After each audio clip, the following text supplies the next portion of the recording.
Buenas tardes, mi nombre es Mrs. Rosa. Como ven en el título, esta exposición se trata acerca de los genes y el comportamiento, pero este tema se envuelve totalmente en la psicología comparada, por lo que primero voy a darle una breve definición sobre lo que es este subcampo de la psicología, iniciando por ese punto.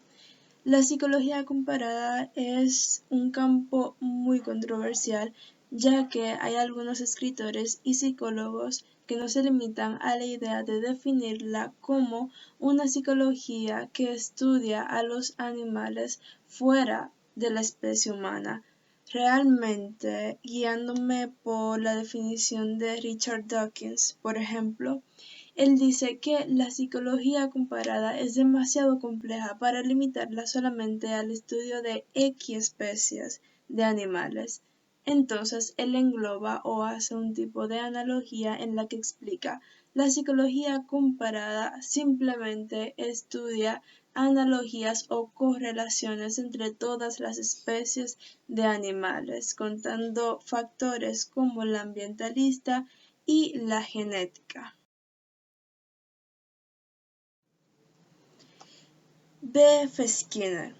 Pongo la foto de este personaje porque la parte de decir o definir el comportamiento de un animal como tal es algo que tiene que ver con la genética y la no genética a la vez. Porque si hablamos de un gen, específicamente estaríamos diciendo, bueno, el gen simplemente es una estructura proteica. No tiene que ver con células, no tiene que ver con órganos, pero esta es una definición bastante grosera o irrisoria, me atrevería a decir. Así que explicando básicamente qué hace Skinner en esta diapositiva, es porque haciendo una analogía con Descartes, que dice que las ratas o los animales en sí simplemente actúan por mecanicismos, es decir, que son autónomos, que no piensan, simplemente actúan por estímulos que causan impulsos. Pero Skinner, en su caja o en su tipo de experimento, dice que un animal puede reaccionar a estímulos, es decir, le conectan o le ponen un tono, un audio a un ratón y este jala una palanquita para obtener comida. Esto es un tipo de experimento en el que dice, o Skinner también apoya la parte mecanicista. Sin embargo, ¿qué está haciendo el ratón realmente? El ratón está actuando por un impulso que aprendió o por miedo. ¿Cuál de las dos es? Entonces es complejo converger en el comportamiento basándome en la genética y en la no genética. O sea, jamás será lo mismo un ratón en su hábitat natural, no sé, en un aspecto salvaje, si lo ponemos en una ciudad sería un basurero, no sería lo mismo un ratón actuando en ese lugar a un ratón actuando en una caja, o sea, en un experimento totalmente circunstancial.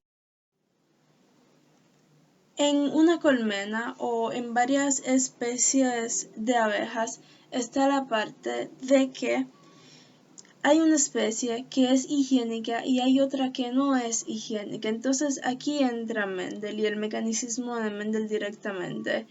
Esas abejas que son higiénicas tienen un gen recesivo en particular. Entonces ellas sacan las larvas que están podridas o las que están muertas, pero eso es guiado por un gen recesivo en particular y las otras que no son higiénicas no tienen ese gen. Entonces ahí está, ahí converge la complejidad de Descartes y de Mendel.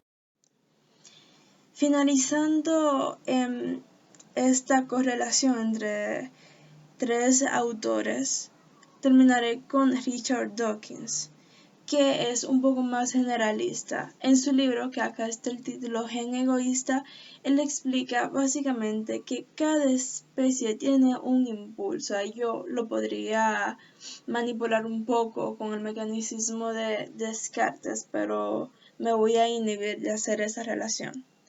Richard Dawkins explica básicamente que cada animal tiene un gen que lo impulsa a la supervivencia. Entonces aquí converge la parte del aprendizaje por aversimiento motivacional. O sea, ¿por qué una rata responde al estímulo de una descarga eléctrica? ¿Es por miedo o por aprendizaje? ¿O por simplemente ese gen egoísta que caracteriza a toda especie animal? En fin, los genes son solo proteínas, simplemente son solo un enlace proteico. Pero también está el problema de lo de las abejas, ¿no? A pesar de que nuestros rasgos fenotípicos tienen que ver con los genes, no todo se determina como tal.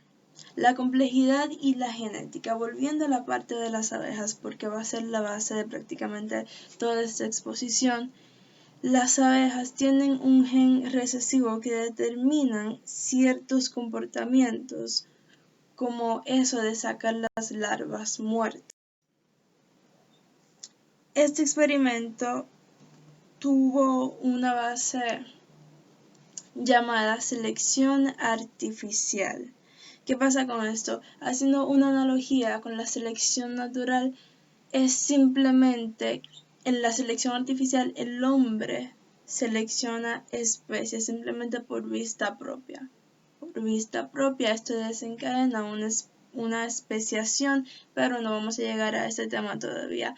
Y así fue como se consiguió la parte de las abejas. Ellos hicieron la selección natural y vieron que cierta parte, vamos a llamarle F1, a las abejas higiénicas y F2 a las abejas que no tienen este comportamiento. Entonces fueron haciendo una selección natural para ver qué generación sí tenía ese gen recesivo y así se dieron cuenta de generación en generación. La especiación. Aquí está el tema. La especiación es prácticamente hacer que un animal evolucione en otra especie, y esto no se ve directamente porque es algo muy complejo. Podría poner el ejemplo que citó el libro, que es sobre los peces bestas, me parece.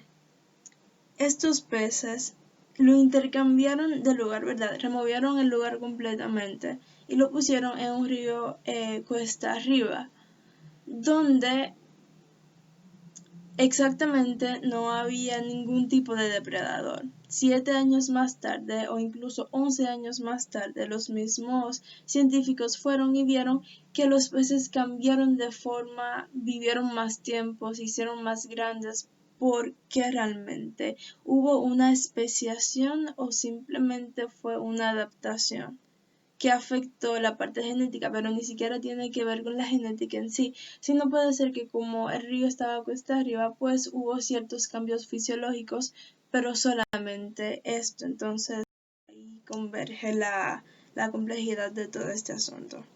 La genética del comportamiento motivado aversivamente. ¿Qué es esto exactamente? Vamos de vuelta con los ratones. ¿Qué pasa? ¿Un ratón realmente aprende o se motiva? Que ahí está el punto. Quizá el ratón nunca aprendió a que tenía que mover la palanquita cuando escuchó el sonido, sino que simplemente fue un impulso. Fue por miedo, fue por supervivencia, pero no ahí podría entrar la parte mecanicista de Descartes. Ellos simplemente hacen las cosas por impulso, netamente, es decir, es complejo saber si aprenden o es un comportamiento motivado por acción. Cada factor influye. Cada factor influye. Esto es algo que es completamente afable a lo que estamos diciendo. La parte ambientalista influye, no es exactamente genético, sino que involucra la genética y la no genética. Es como Darwin. Él dice, la selección natural, ¿verdad? Guiémonos, esta sería la base ya para concluir la exposición.